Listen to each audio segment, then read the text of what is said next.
So in the moment, let's say, you've had a crappy day at work, and like people have just, like, your team's not been performing well, and the people around you just aren't doing what they're supposed to do. And then you come back. What's the first thing that a lot of people would want to do, right?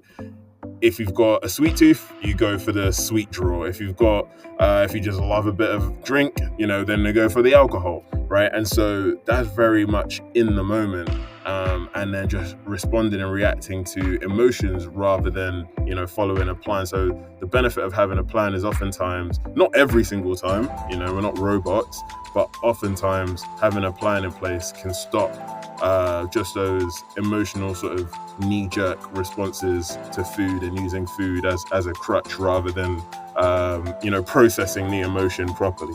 Yeah.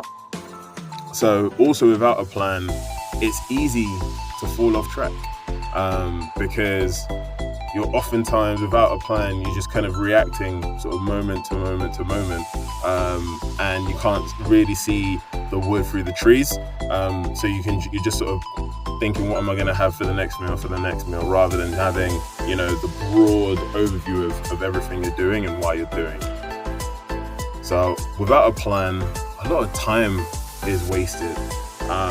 And again, that's just from always thinking, what should I have next? Even with all the best intentions in the world, I've seen, when clients want to start eating healthily, without a plan in place, they're always thinking and second guessing themselves. And so then there's a lot of doubt.